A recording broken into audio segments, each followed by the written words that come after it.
And welcome back to the lunchroom. And we do have online with us Dr. Pauline Prospere.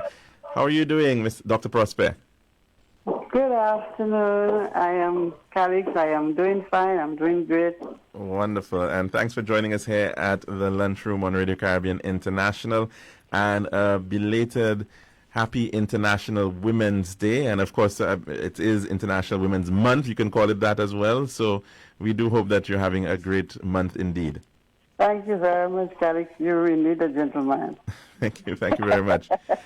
Of course, Dr. Prospere, you are the hopeful for the St. Lucia Labour Party, the endorsed candidate for the Choiseul constituency, Choiseul Saltibus constituency, where in fact you hail from, I understand, from the Saltibus side, I believe. Yes. For the first time somebody hails from Saltibus, I'm not sure they're really. Oh, is that so? Okay. Yes. And in fact, you're from, I believe, a particular community of Daba? Daba, that's correct. Right, of course. Now tell us about life growing up in Daba.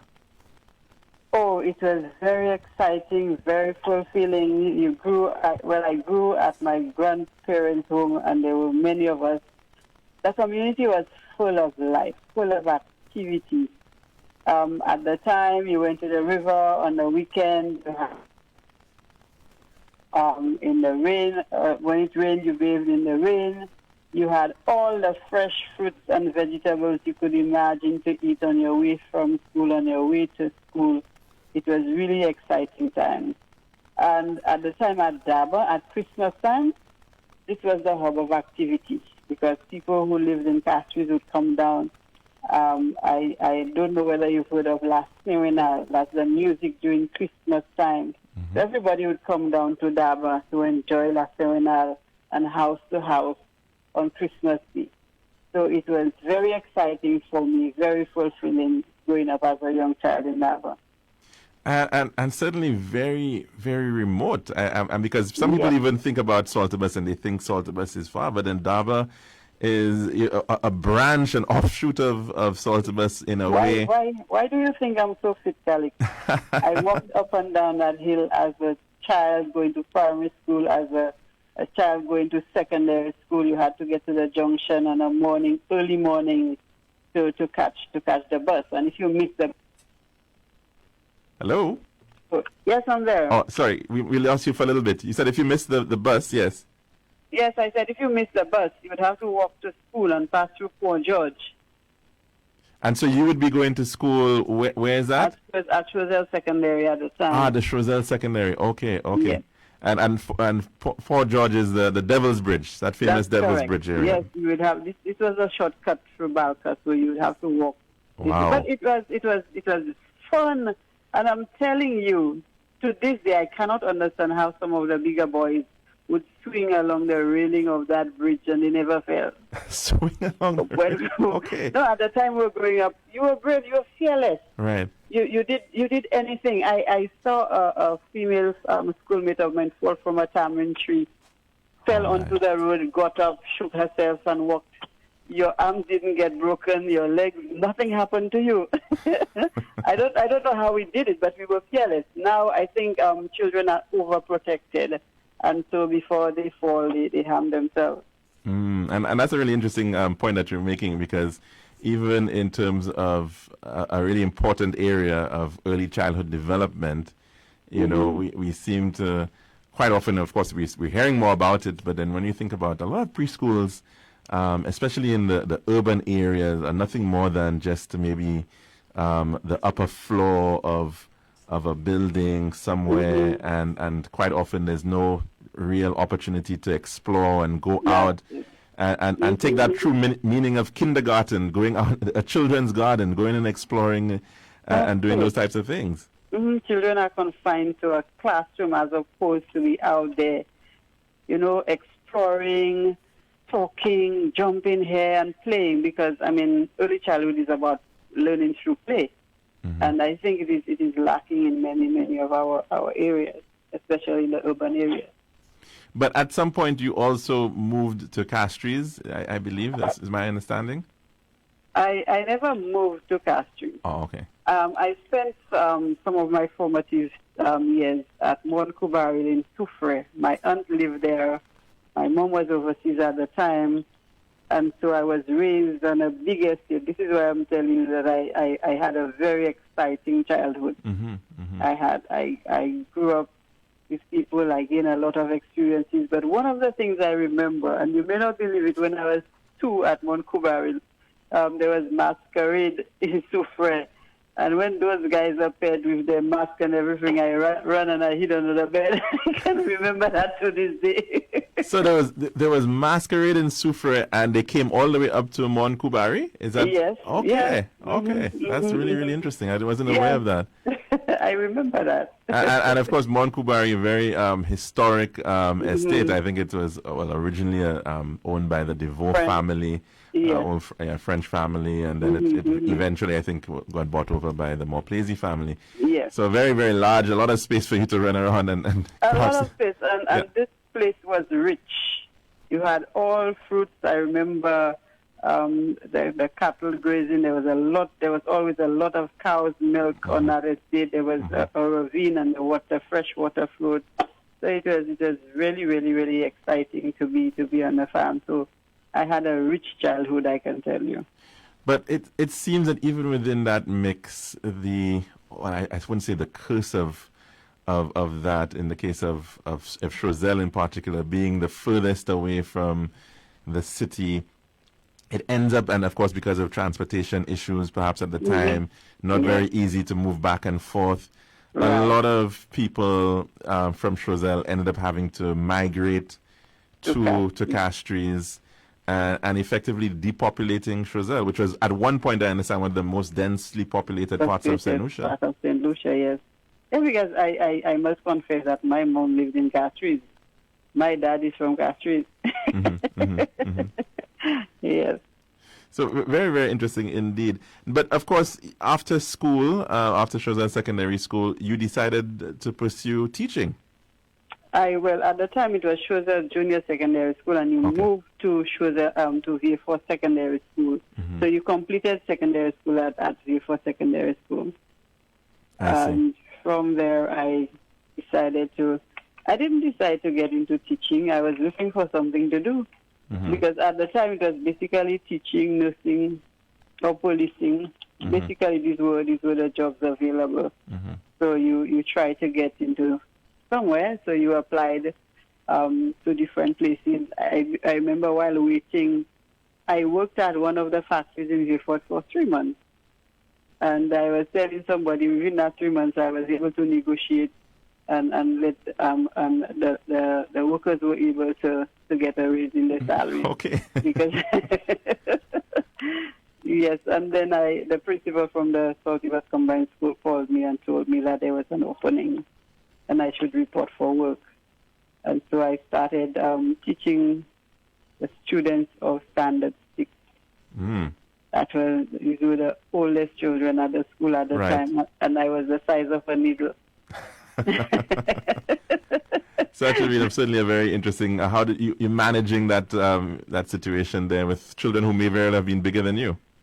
Some of them were bigger than me, but let me tell you, they were not more rude than I was.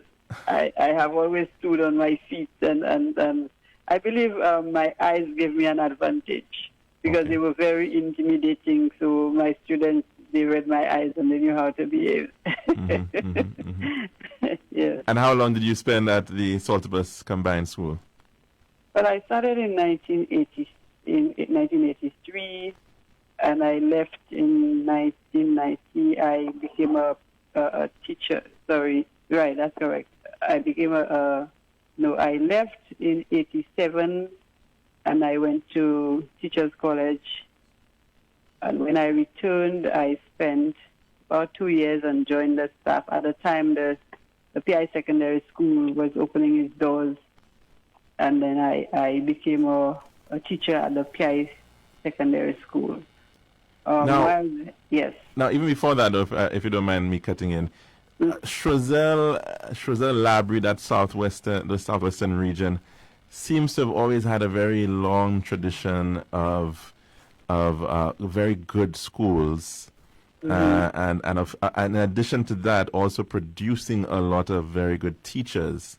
Yeah. And I recall that because, of course, I think even one individual, I think, well, she's now passed, I think, and she lived up to about 104, Miss Katharina Joseph, who came out of the Lafargue area. She came up to the Castries to become the head mistress of the R.C. Boys Infant School, and she was there for a very, very, very long time.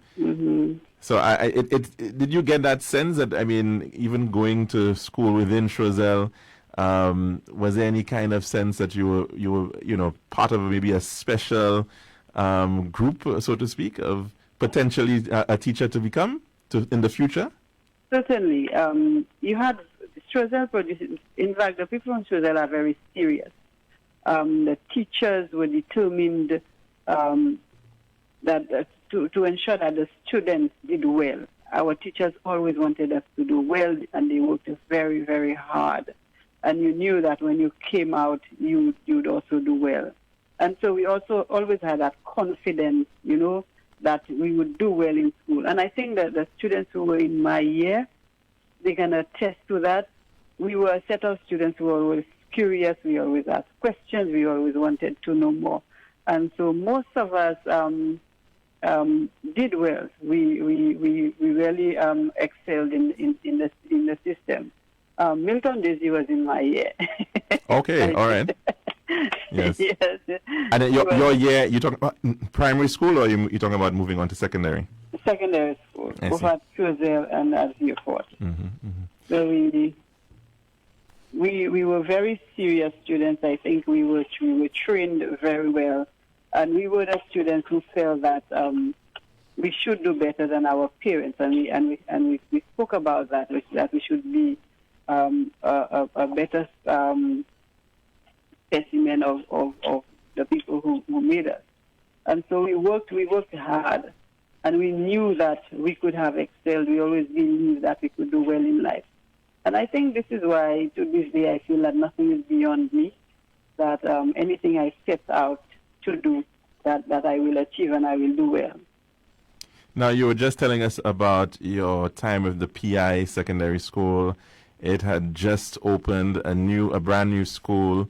I think, of course, that was the time there was a major thrust towards universal secondary education. Yes. And I think PI, as well as the Babonneau Secondary, the Angers Secondary, I think those were built around that time. Yes. How was that experience, being there in a brand new school without perhaps a history or a culture of its own? How was that? Well, it was a new experience because we were literally opening a school. We had to design the uniform and put the school rules in place, along with Mr. Bernard, who was the new principal. And so we felt good that we were starting afresh. And at the time, we had a good crop of students. There were not many students, but we had because the school wasn't established yet. But we had a very good crop of students. And I think whatever I learned, whatever values I learned regarding being a school principal, I learned it from Mr. Bernard at the time because he was a very organized individual. And he had just left the Vieux-Fort secondary school, coming over to PI. And so he was well structured. So I learned a lot from him. But I didn't spend too long at PI secondary because after the second year, I left to pursue my Bachelor of Education. And then returned to the school, and I remember Mr. Bernard saying to me, "It's not that I don't want you to stay here, but I see you have a lot of potential. There are a number of schools around that need a principal. I think it would be good if you would apply to be the principal of one of the schools." And I looked at him and I smiled, and he told me, "I'm serious, Pauline, you can do that, because when I'm not here, you take charge of this school, and I know you can do a very good job as a principal." And I think that is what, at the time, I wasn't thinking of being a school principal. I had always been one of those teachers who would put pressure where pressure is required, and I didn't think that I would have been at the helm to take my share of Your own share at one time. So you went off to do your B.Ed, and Yes. Coming back, you didn't go back to the PI secondary. You I went elsewhere. went back to Oh, you PI did? secondary, Oh, but okay. I only spent a year, and then I became the principal of the Grace Combined School Oh, okay. Grace Combined in V4. in Okay. Beaufort, and I spent 10 years there. Okay. And the school I remember the school had never made the national mean. Right. And that year when we made the mean, it wasn't the school that made the mean, it was the community of Grace. And people were screaming and shouting, and there was so much jubilation in Grace on that day. And of course, we see that sometimes, especially dealing with rural schools, where of course, especially in the common entrance level, quite often you see a number of the urban schools are the ones that are right up on the top, surpassing the mean. But it's a very challenging situation as in a lot of rural communities, and a lot of it has to do with the amount of resources available usually. Yes. It has a lot to do with resources, and when you teach at a rural school, you're a mother, you're a counselor, you're everything, because you sometimes you have to buy shoes for children so they can come to school. You have to provide. And I'm happy that the feeding program came along, because sometimes you had to feed children so that they came to school, or Right. buy them uniform, buy them resources. But it's something that I never regretted I did as a young teacher to help, because what happens, children don't forget anything. There are children who tell you. I Right. remember just about 2 weeks ago, I met a young man at the intersection at PI, and I was there speaking with some people, and he said to them, "This lady rescued me. If it wasn't for this lady, I would have been a vagabond on the street, because before school, I stayed at her home. After school, I stayed at her home, and this is why I did my homework. She assisted, and this is why I didn't end up on the street. I'm married now. I have a family. I have a job, etc." The boys especially were close to me. I don't know if it's because I was raised with so many boys at my grandmother's home, but the boys were especially close to me at the school. They knew that Miss was a no-nonsense person. You had to do your work. You had to be in class on time. But I hardly had any time for myself at break time and lunchtime, because they were all around me. And I knew everything that was happening around the school, because they told me everything. And they also trusted me, because they knew when I was a teacher that I wouldn't report them to the principal, but I would try to solve the little issues around with them. So if somebody had marijuana, I would know. Maybe the principal would never know, but I would have solved the problem among the boys and helped them. That's very, very, very fascinating indeed, and very correct, as you say, in terms of that level of appreciation that people have. As once you teach, your students always seem to know you after that. They always remember. Yeah. There's a big man who's a customs officer, and once he said, "Miss, you bought me my first storybook." I said, "Really?" He said, "Yes, you bought me Black Beauty." And then I remembered he was a bright student, but he was very, very talkative. So I bought him a book so that when he finished his work, he would sit and do some reading instead of coming around, because he knew everybody's business in the community. And he would come and tell me everything, who left who quarreled with who the night before. And these are the things, you probably leave home sometimes and you're in a bad mood, but by the time you interact with those students and you hear those stories and you laugh at certain things, there's a story I cannot even say over the radio station about a young boy who came home, who was absent for some time. And when he said what he was doing, at home at the time, the principal could not even tell me the story, because he couldn't open his mouth. No, this wasn't funny at all. When I meet you personally, I'll share the joke with you. Yeah, sure. But of course, it is very, very telling, and it's certainly very important, that level of connection that teachers build with their students, far beyond, no doubt about it. But at some point, you left Grace, and then you became the principal of the Delsay School? Yes. Some things in life change. I got married to somebody from Fort Saint Jacques, and so I had to move. I was having my second child, and the condition of at the time they were building the Lagan Road, and heaven knows. Right, that's the Southwest Coast Highway. Okay. Yeah. Yes, so I moved. I moved to Fort Saint Jacques, but I was still driving to Grace. Going to Choiseul every day, every morning. Right. To get to Grace until I got a transfer to the Delsey Combined School. I became the principal of the Delsey House Combined.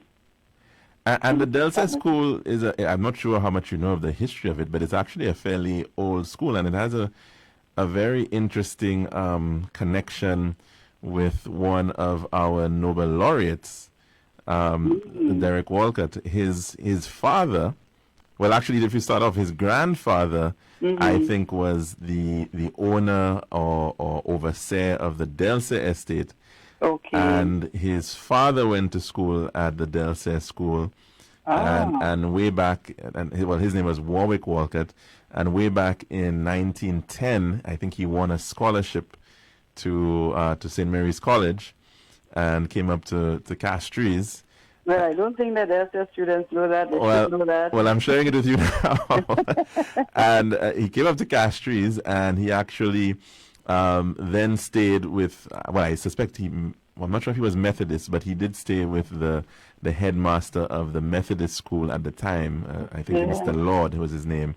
And I think that's also how Derek's father met Derek's mother, because Derek's mother, Alex Walcott, was a teacher at the Methodist school. So there's that connection there. Okay. So there's a very interesting connection, in fact, with Delsey in particular. And I from what I recall of the school too, there's a very old wall which is part of. I'm not sure if it was part of the old. An old sugar mill. An old sugar mill, yes. It is still on the compound, and what you may not know is that there is a tunnel that runs in the yard of the school. Oh, okay. So at one point, the students used to go through it, so they had to block the entrance. Well, I can only imagine. Hopefully, you didn't lose any students down there. No. But it is interesting, though, because, of course, I think it's so very vital that that students have a sense of place and sense of identity as to where they're coming from. And unfortunately, sometimes it's actually not there, because we don't always have the means to teach all the subjects that one would like to teach, perhaps, especially at primary school. And this is why we have to examine. I strongly believe that we have to start teaching about Caribbean history and the history of our country, so that, because we complain all the time that our children have no sense of national pride, etc. But we have not taken time to really teach our children about themselves, about their heritage, so that they develop an appreciation of who they are and where they came from. Indeed. Now, we are almost due for a break now. When I come back, we definitely want to talk more about your looking forward in terms of what are some of the issues in Choiseul, Saltibus, what are some of your plans, what are some of your visions with respect to that. But before wrapping up, though, in terms of education and teaching, right now it's not an easy time being a teacher, is it? Especially with respect to COVID. It really isn't. Because it's a new modality of teaching and learning. It's virtual teaching for most students. Well, we do have some students who are not able to participate because they do not have a device to follow with the rest of the class. And this is why I think that the government doesn't seem to care about the education of our students, because if they really cared, by now every child would have a device, because some parents are making an effort. We have so many corporate citizens who have made donations to schools, but we have not seen that the government has been forthcoming in ensuring that the students have devices. So it's very stressful on parents, it's very stressful on teachers and the students as well, because some students just cannot follow. In addition, as I was saying the last time, the support that the parents and the teachers need, they're not getting it either, because in a stressful situation, you need more counseling services. You need the social workers to be visiting the homes and ensuring that the students are coping, that the parents are coping. But I don't think this is happening, and to me, this is a necessity at this time. So I believe, because I have been worried about children, and I have young children, and I will say to everybody, I have a 9-year-old, and so I know the issues that the parents are facing at home. Sometimes I have to leave in the morning, and I have to ensure that my child is settled and is doing her schoolwork before I can leave home. And I know that there are parents who have to leave home earlier than that to go to work. And in some instances, the children are not supervised adequately at home, and you have domestic violence going on. So there are many issues that are affecting our students and the home at this time. Some parents who cannot cope, who cannot provide the resources for their children, proper diets, etc. So there are many issues confronting us now because of the situation with COVID and the new modality is in teaching and learning that we were forced to adopt quickly because the government didn't have the foresight to introduce technology in education at an earlier stage. Dr. Prospere, we definitely want to talk about that a little bit more, but we have to take this break right about now for our weather. So when we come back, we'll definitely get into continue the conversation about education, but also, of course, about Choiseul Saltibus. We'll be right back. And welcome back to the lunchroom. We do hope that you're having a great Thursday. And of course, just a quick reminder that the Castries Replast Center is going to be at the Massey Mega this Saturday. And remember, that'll be there for a couple of weeks, and then it's going to be moving around to Cul-de-Sac and some other locations, Castries Central. So we do hope that you avail yourself of that. Play your part to protect the environment and bring your plastic bottles and containers down to that Replast collection point down at Massey Mega this Saturday. Now, we are speaking with Dr. Pauline Prospere. She is the endorsed candidate for the St. Lucia Labour Party for Choiseul Saltibus. I believe right now you're resident in Fosse Jacques, Dr. Prospere, but that actually was once part of Choiseul before, I think, 1974 or 1979 or thereabouts. Yes, Fosse Jacques voted with Choiseul, yes, at the time. Now, you, of course, even after becoming, I think, the principal for the Delsay School, you continued your studies. You ended up pursuing your PhD in education, I believe. Leadership in education systems and schools. Yes, and of course you also became the district education officer. For Soufrière, I see. Yes. Okay. Now, does that include the Choiseul area, or is it a separate district? It's a separate district. I see. So I worked with the schools from Canaries to Lesita. I see. Okay. Fontaine-Jacques, Lesita, Super Primary, Infant, Canaries, Canaries Primary. Yes. Now, but of course, even within Choiseul itself, lots of fairly widespread schools. The distances between the schools, Delsay, Montgouge, Diga, the Reunion School. It will take you more than a day to go to all the schools. Yes, and I'm also thinking, of course, that the students themselves have a very hard time even getting to school quite often. You see them walking sometimes fairly good distances to get up to, like in the Diga school, for instance. Yes, so the principals have to arrange transportation to get them to school. And many of the students who live in close proximity walk to school. Right. And you were raising this issue about not having devices. How has that been faring for especially the rural districts in St. Lucia, like in as you said, in the case of Soufrière, or as well in the case of Choiseul? Well, in the case of Choiseul, the issue is not only devices. The issue also has to do with poor internet coverage. Because some of the students may be able to get a device from somebody, but at home there is no internet. And so they still cannot access the classroom instruction. And so there is need to provide better coverage.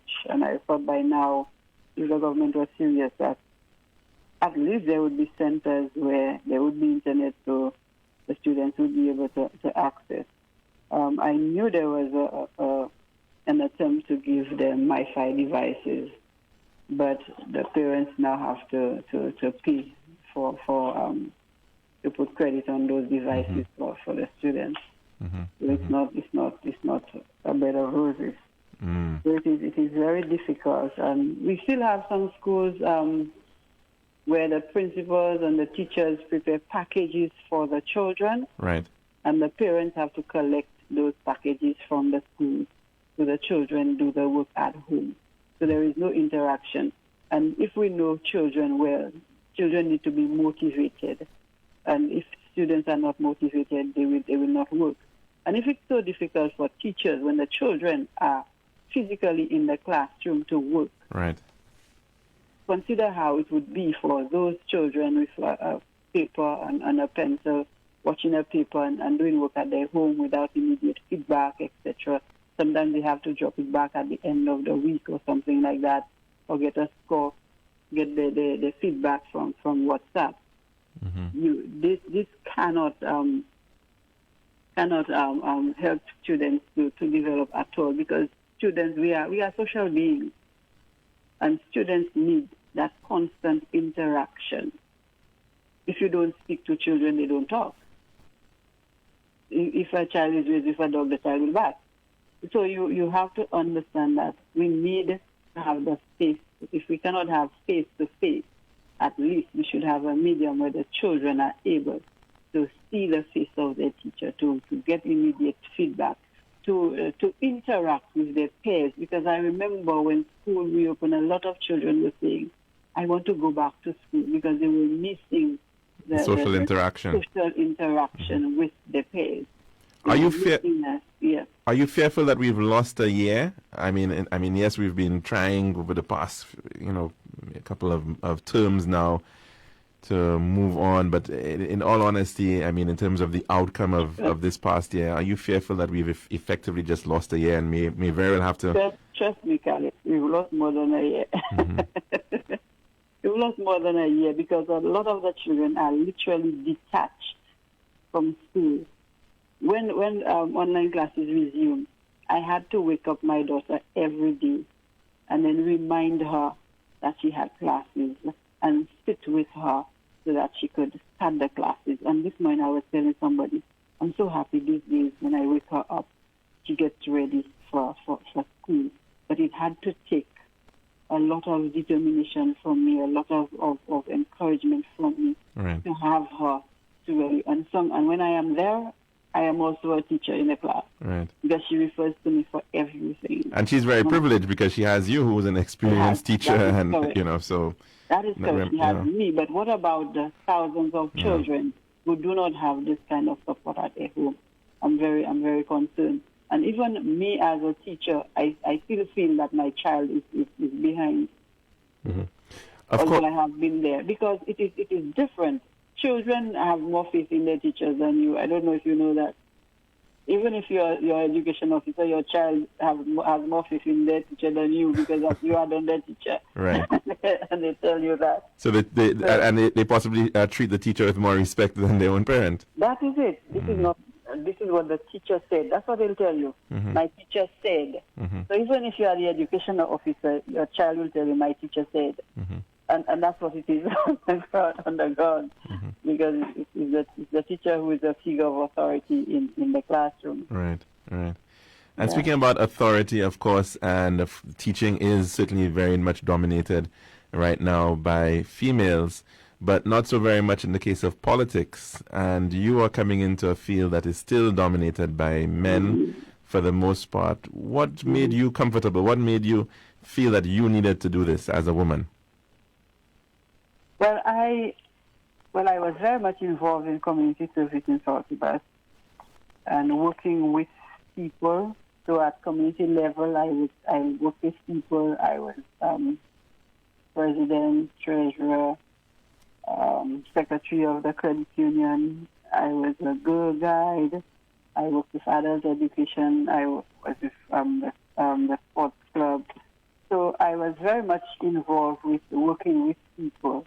And at the school level, when I became a principal, you had to interact with the ministry, with the parents, with the corporate community, because the business of teaching is a business of begging, because your education is not on the school, right, because of lack of resources. And so, well, I never thought of becoming a politician. But sometimes the people you were raised with, the people around you, probably see qualities in you that you've not seen in yourself. And so the question kept popping up, have you thought of going up for politics?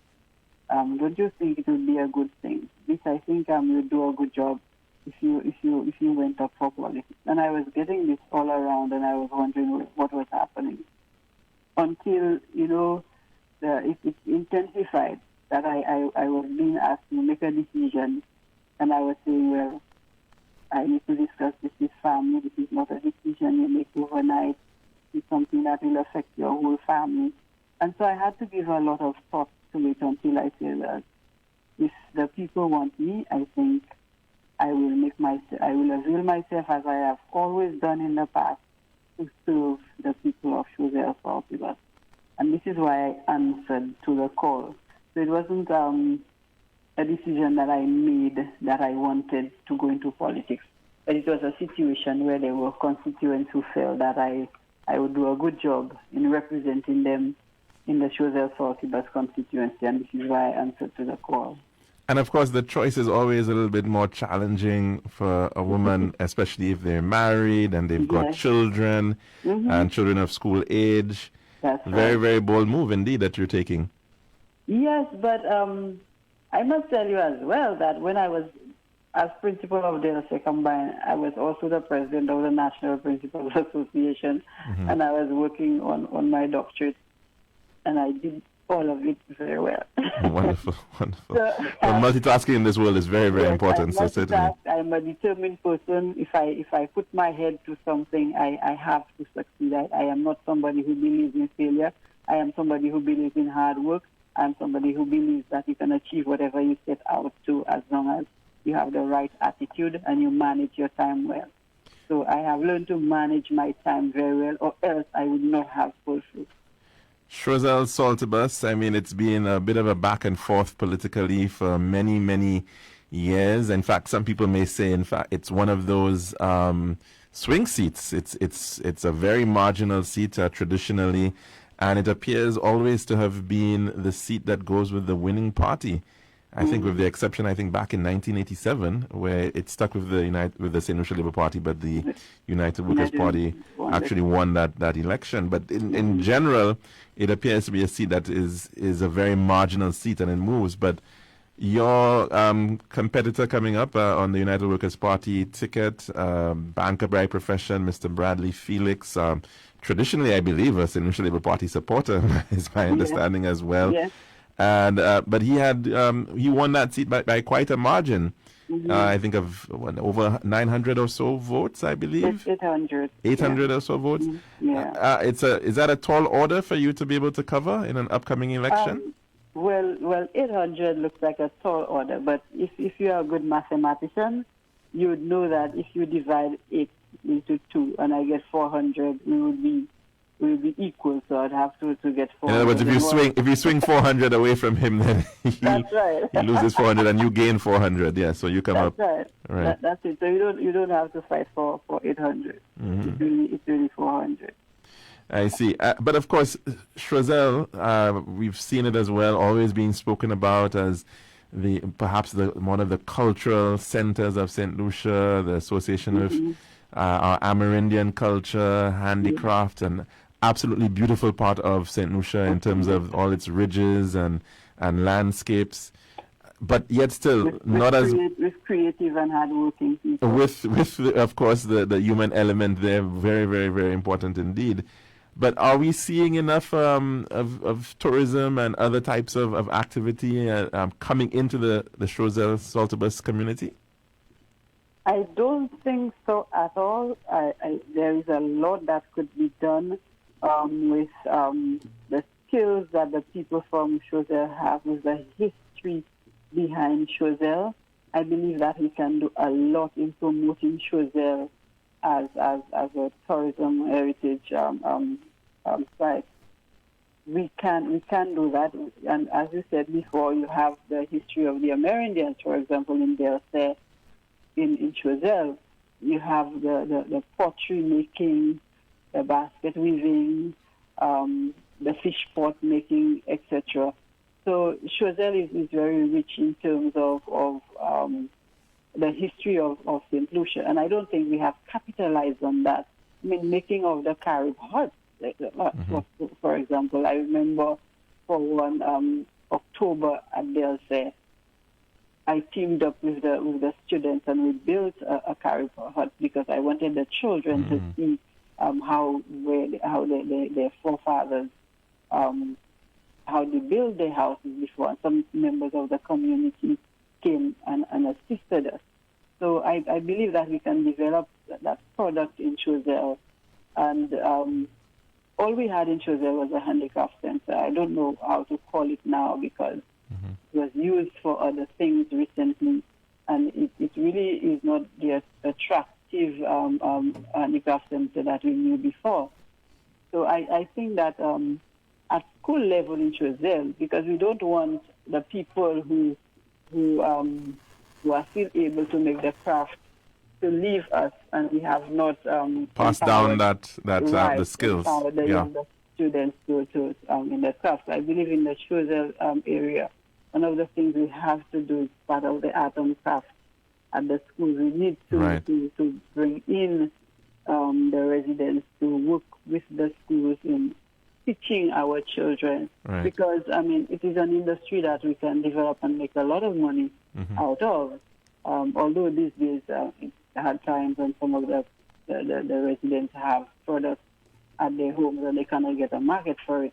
And this is the other thing that we have to work on, whether it's online or whatever. We have to try to get market for the actual products.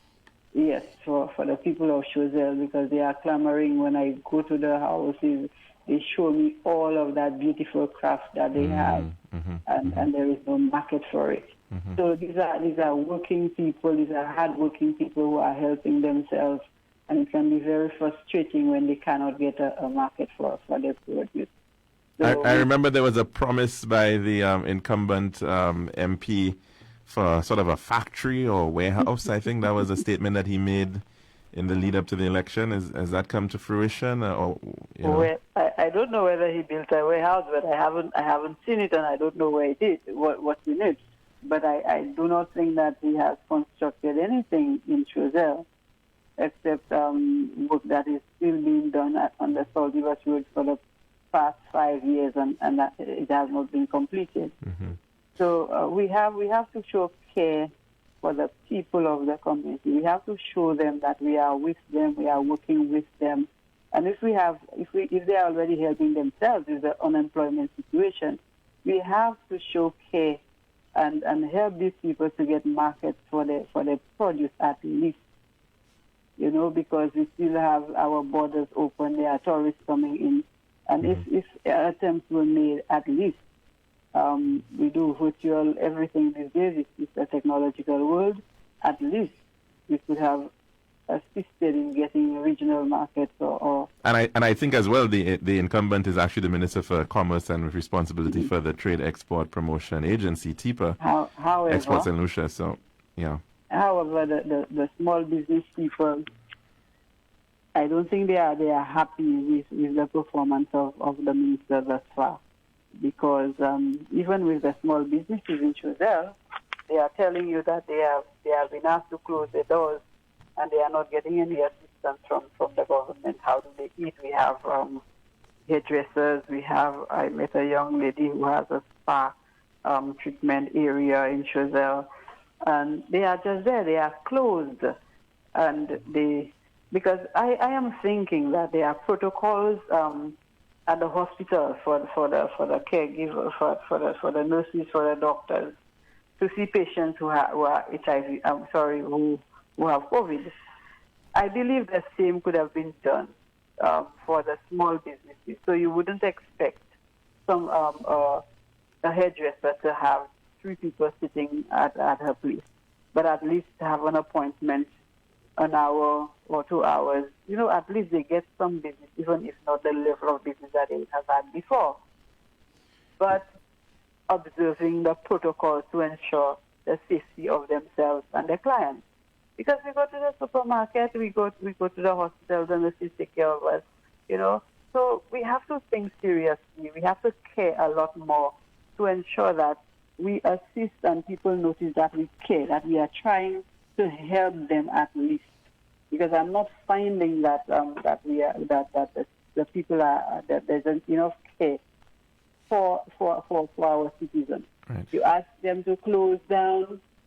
How do they survive? Some of these people take their little loans on a weekly basis or on a fortnightly basis, and they have to pay the suppliers, and they make no money. There is nothing, Some people have their rent to pay, and they cannot just close down because they have goods inside. So there should be a lot more caring from the government to assist, and not just to assist the people who are supporting them, but to assist St. Lucians. Because when you vote in a government, you're voting a government to serve the people and not some people. I think I'm sick and tired of seeing people dividing the country in terms of resources. When the monies that are being borrowed, all of us have to pay for it. Very true. You pay the taxes, I pay the taxes, all of us pay the taxes. And so one set of people cannot be benefiting and others are suffering. Very quickly, Dr. Prospere, I noticed, of course, there was a promise of a new hotel in Trozelle, I think, coming in from the former Labour Party administration at Sabwisha, Sunset Bay, I think it was. And, of course, we then saw this government take it up with interest. Still nothing has come of it. I think now a promise of is it a Marriott or Hyatt type of hotel? Any sign of any activity going on in respect to that? There are no signs. You would remember that there was excavation, there was heavy equipment on the site, there was speed bump installed and everything. The sad thing is, the residents of Choiseul have not been given any explanation as to why all the equipment was removed from the site. There was talk of diversion of the road, right, to facilitate the hotel. There has been no dialogue with the residents as to why they moved out, why they pulled out. Mm-hmm. However, we just heard that there would be a new Hyatt hotel at Sunset Bay. And everybody was wondering where was Sunset Bay, because we know it's Sabwisha. So we didn't even know about the change of name of the beach. I don't know if that's documented anywhere. And speaking of a new name simply emerged, and they brought in their pictures and everything, and nothing has happened. I guess that's another lost cause. Speaking of Sabwisha, we've been noticing quite a bit of sand mining going on at a number of sites in Trozelle, including Sabwisha, but also, I believe, at River Dory as well as at PI. The purpose of the sand mining that is going on, we understand, is for some sort of construction? I am not sure, because sand is moving all over the place. And I am still perturbed at the volume of sand that was extracted from the beaches, especially River Dory. River Dory has no more sand. River Dory was left with stones. And this is a beach that was covered with sand. And the excuse has been that they are clearing the mouth of the river. And I know it was an annual affair to clear the mouth of the river. The sand would be deposited, and the residents were the ones who had the right to sell the sand, to make a livelihood. So if I'm coming from Salty, but I wouldn't just come and collect sand from the beach, but the residents would have collected that sand and sell it to make a livelihood. However, what happened this time is that there were contractors who came in with the heavy equipment. They didn't start with the mouth of the river. They started clearing the sand from the beach. Thousands and thousands of pounds of sand was extracted from the beach. Dump trucks were collecting sand and depositing on the Balabush Highway and everywhere. So I do not know why, and I think as a public we need an explanation, because this is an environmental issue and that has to be taken very seriously. We cannot be depleting the sand from the beaches and don't take responsibility for it. That is irresponsible behavior. Yeah. And all of us in St. Lucia should know why in the first place sand mining was made illegal. It was to protect the shoreline.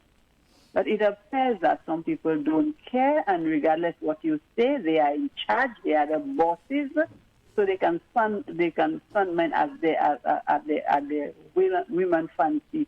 And you can talk till tomorrow. As the Prime Minister say, we can stay as backing dogs and he wouldn't be bothered. But I haven't heard the Prime Minister say a word regarding that. And in the first instance, the parliamentary representative misled the people by saying that they were not mining sand. Lately I heard he said that the terms could be used interchangeably. So I don't know whether he's a new linguist these days. Well, but Dr. Prospere, we really do hope that you can get the Prime Minister maybe when he's on his next guava picking expedition to Saltibus. But we are unfortunately out of time here at the lunchroom.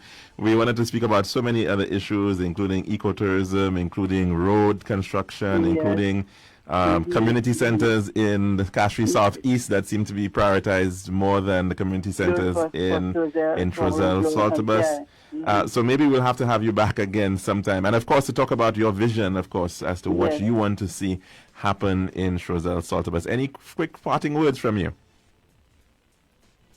I simply want to call on the people of Trozelle, Saltibus to say to them that I care about their progress, I care about the situation right now, and I am looking forward to working with them to develop Trozelle, Saltibus.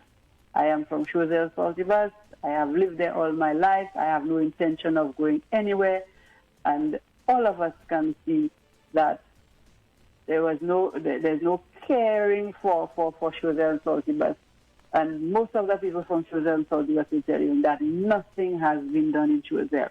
And at the eve of election, there is a rush to try to do projects everywhere to try to put a veil over the faces of the people of Trozelle and Saltibus.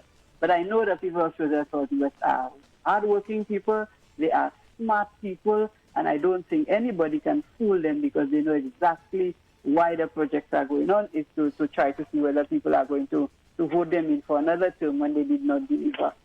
And so I want to wish all of you well. I am very concerned. I know some of you, I speak with you, and I know that it is hard times for you, and that your time will come to vote this government out so that you can work and progress with a new St. Lucia Labour Party. Okay, thank you so very much, Dr. Pauline Prospere, the endorsed candidate of the St. Lucia Labour Party for Trozelle, Saltibus. We wish you the very, very best.